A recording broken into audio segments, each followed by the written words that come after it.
was eating some lunch. First play we saw as a tight end jet sweep. You guys are baiting me already.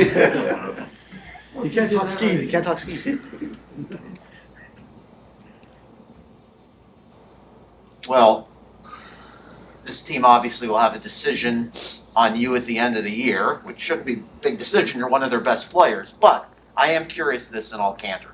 Has the frustration of this year, we saw it on the sideline with you, frustration of losing made you any less interested in remaining a long-term part of the Miami Dolphins future? No, absolutely not.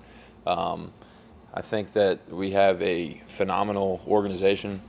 I think that we have coaches that are in here into the late hours of the night, preparing and helping put players in position to be successful.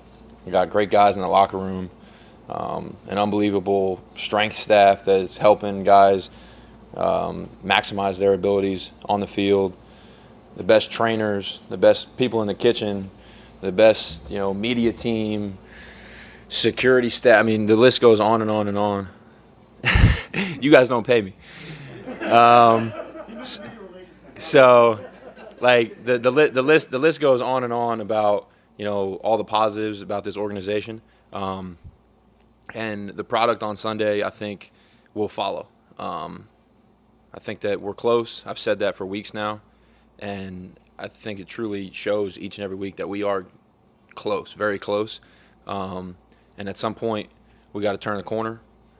So not going to come up and make predictions or statements or anything like that, but our goal is to turn the corner this week, and that's the only thing that we can do. And we're focused on this week, playing Houston, and ready to go out there and maximize all of our opportunities to hopefully give all the people that I just named, the coaches, the staff, everybody that works in this building, what they deserve. One other question on the future, and forgive me, I know it's nothing that players like talking about ideally, but has Chris or Flo ever left you with the impression, you or Jimmy Sexton, the impression that this will get done, we want you here long term? Is that your understanding, or they've never said anything to suggest that? Honestly, I don't really get involved with it. I know that every player that's ever been asked about their contract says I'm just gonna leave it up to my agent. That's honestly what the situation has been for me, and I'm not even avoiding anything. I haven't talked to anybody. I haven't done anything. The only thing I focus on is going out there on Sunday and doing whatever role is asked of me, whether it's going in there and blocking corner safeties, outside backers, or going out there and catching a ball on third down or fourth down, whatever it is, and making plays to help this team. And I think that when you focus on just your role and your assignment and focus on your technique out on Sunday and you make the plays that you're asked to do, then everything else kind of take care of itself. And I think that's how I approach this thing. You ended last season. You battled an injury. Obviously, players who are in the final year of the contract, the main concern is injury that can impact future earnings. Yeah.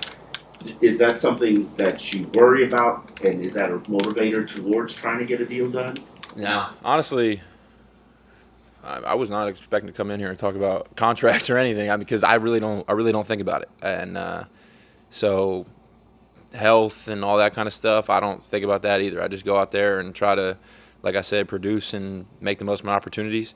And I think everything else kind of takes care of itself. I've obviously, been blessed with health, but that's not up to you. That's just the game.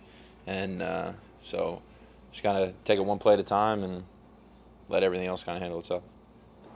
How's Tua throwing the ball this week? Doing well.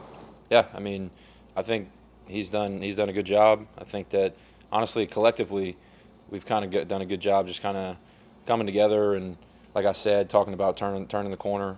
And I think that it's something that we're really focusing on the little things, focusing on doing everything possible. When you're in the huddle, just listen to everything that's being discussed in the huddle, play call, formation, shift, motion, whatever it is, snap count.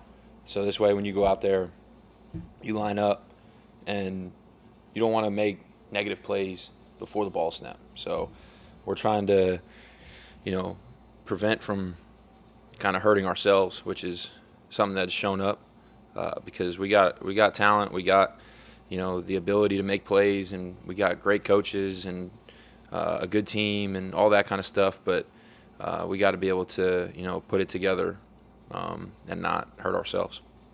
I think one reason David asked you about too was because he's been listed on the injury report as limited with a finger injury on his throwing hand. Has he thrown well this week? Yeah.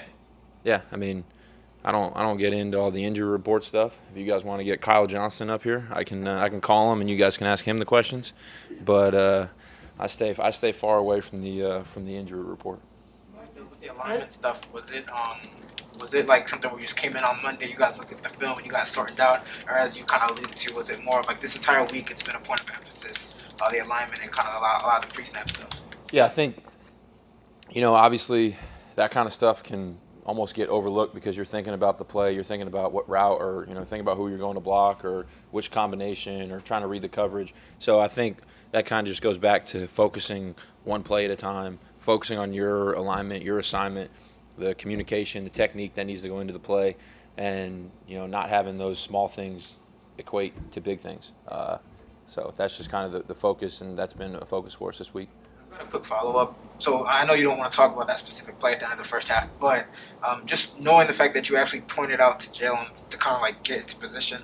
I mean, when you're learning the playbook, do you kind of study even like the other wide receiver spots and like the X and Yeah, Z's? absolutely. I think, in my position, I think I'm kind of moving around a little bit, and this season we've had some injuries at that position, so I've had to kind of fill in here, fill in there. So, but also just a play call that we've run, and I kind of knew what was supposed to happen, and obviously there was miscommunication, whatever it was.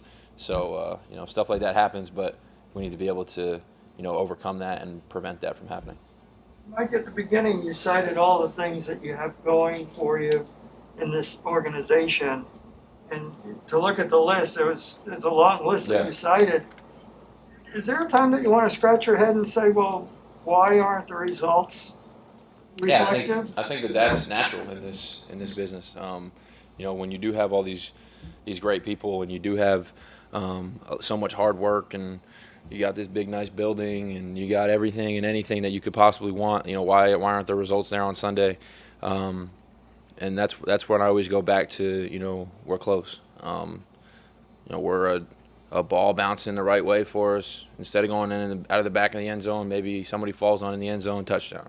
Or, a ball maybe hits a returner in the finger, but they go to review and it doesn't hit the returner in the finger. I don't know.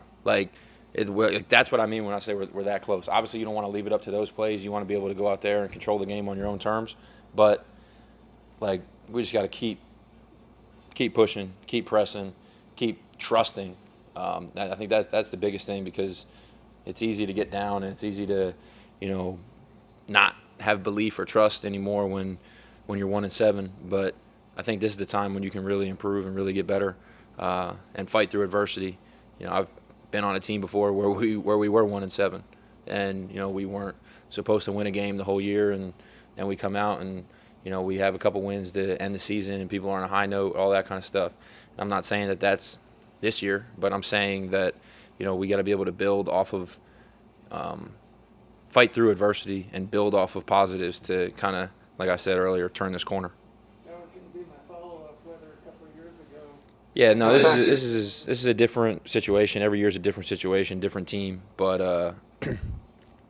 obviously the record is similar, if actually exactly the same. So obviously, like I said, trying to turn that corner.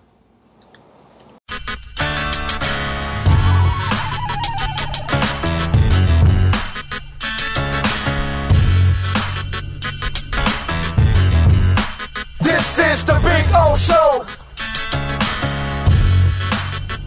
This is the Big O Show.